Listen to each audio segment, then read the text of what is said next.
Doa adalah ibadah mulia yang sangat dianjurkan di dalam Islam. Namun tidak semua bentuk dan cara berdoa dibenarkan secara syariat.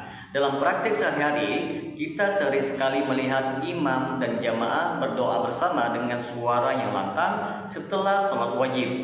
Di tengah kebiasaan yang sudah dianggap lumrah ini, muncul satu golongan yang menolak praktik tersebut secara tegas, yaitu kalangan Salafi.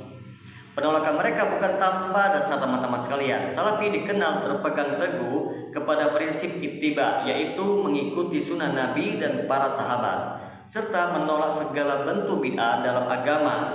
Maka dalam pandangan mereka, doa berjamaah setelah sholat wajib tidak memiliki dalil dari Nabi SAW maupun para salafus soleh, sehingga harus ditinggalkan.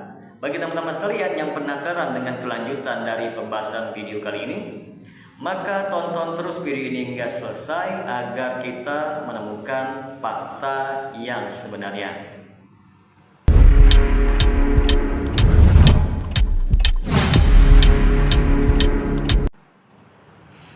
Assalamualaikum warahmatullahi wabarakatuh. Jumpa lagi dengan saya Rio Mulyadi di channel Manhaj Dakwah. Pada episode kali ini kita akan membahas tentang mengapa Salafi menolak doa berjamaah. Teman-teman sekalian, apa itu doa berjamaah setelah sholat? Yang dimaksud adalah imam memimpin doa secara keras setelah sholat fardu, lalu diaminkan secara serempak oleh jamaah. Praktik ini dilakukan secara berulang-ulang dan menjadi rutinitas tetap di banyak masjid. Kalangan Salafi berpegang kepada kaidah usuliyah yang sangat penting, yaitu al-aslu fil ibadah at-tawakkuf, yaitu hukum asal dalam ibadah adalah haram kecuali ada dalil yang memerintahkannya. Artinya teman-teman sekalian, tidak boleh ada bentuk ibadah baru termasuk dalam bentuk cara atau waktu kecuali ada dalil yang jelas dari yang sahih dari Nabi SAW. Alasan Salafi menolak doa berjamaah setelah sholat, yang pertama itu dikarenakan tidak pernah dicontohkan Nabi dan para sahabat. Ini adalah alasan paling mendasar. Seluruh bentuk ibadah harus ada tuntunan dari Rasulullah, dan praktek doa berjamaah seperti sekarang ini tidak pernah dicontohkan oleh beliau SAW. Dalam berbagai hadis yang sahih disebutkan bahwa Nabi SAW setelah sholat beliau berzikir sendiri-sendiri lalu pergi. Tidak pernah memimpin doa berjamaah setelah sholat fardu. Tidak pula mengangkat tangan berjamaah untuk berdoa setelah sholat. Syekh Muhammad Nasiruddin Al-Albani rahimahumullah berkata, doa berjamaah setelah sholat wajib adalah bid'ah karena tidak pernah dicontohkan Nabi SAW. Yang kedua, teman-teman sekalian, doa adalah ibadah yang bersifat personal, yaitu individu. Menurut kalangan Salafi, doa adalah ibadah yang sangat pribadi antara hamba dan Rabb-nya. Nabi mengajarkan kepada kita untuk berdoa secara khusyuk, rendah hati, dan penuh kerahasiaan, bukan dengan suara yang keras dan bersama-sama. Allah Subhanahu wa Ta'ala berfirman dalam Al-Quran surat Al-A'raf ayat ke-55, berdoalah kepada Rabb-mu dengan rendah hati dan suara yang lembut. Mengubah doa menjadi rutinitas jamaah dianggap menyelisihi hakikat doa yang sebenarnya. Yang ketiga, teman-teman sekalian, berpotensi menyerupai syariat baru, yaitu tasyrik. Kalau sebuah amalan ibadah dilakukan terus-menerus dengan cara dan waktu tertentu, maka ia akan dianggap sebagai bagian dari syariat oleh masyarakat. Ini yang disebut sebagai tasyrik, yaitu menetapkan sesuatu sebagai syariat padahal tidak ada dasarnya. Inilah yang ditolak keras oleh para ulama salaf dan menjadi akar dari penolakan Salafi terhadap doa berjamaah. Yang keempat, teman-teman sekalian, mengandung unsur bid'ah fil al-ibadah. Kalangan Salafi membedakan antara bid'ah dunyawiyah, yaitu urusan dunia, dan bid'ah fil ibadah, yaitu bid'ah urusan agama.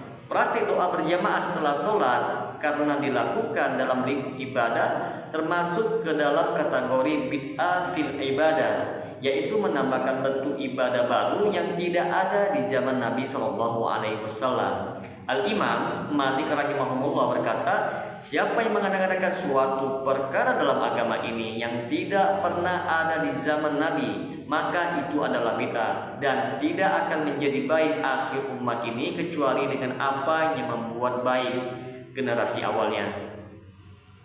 Yang kelima, tidak dikenal di zaman para imam mazhab. Imam Abu Hanifah, Imam Malik, Imam Asy-Syafi'i, dan Imam Ahmad bin Hanbal tidak ada satupun meriwayatkan bahwa mereka memimpin ataupun menganjurkan doa berjamaah setelah sholat berjamaah.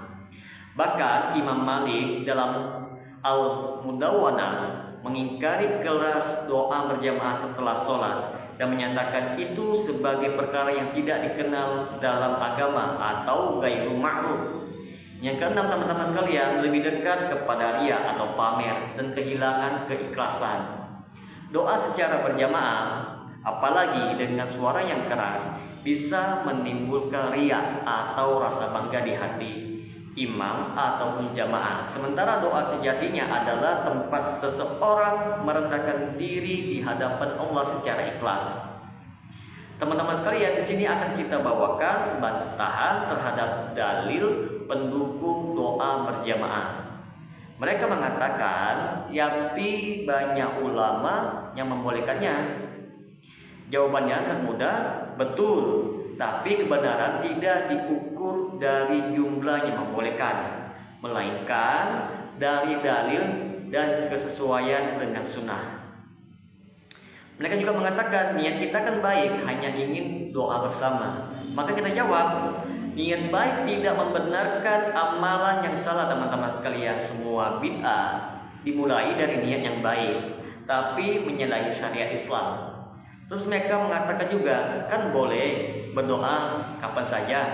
Maka kita jawab, betul, tetapi menjadikan waktu tertentu dan cara tertentu secara terus-menerus tanpa dalil adalah tasyrik, dan itu tidak dibolehkan di dalam agama. Maka apa alternatif yang diajarkan Salafi? Salafi tidak menolak doa setelah sholat, teman-teman sekalian, tetapi mereka menekankan agar doa dilakukan secara pribadi, tanpa dipimpin, tanpa suara yang keras, dan tanpa dijadikan rutinitas berjamaah.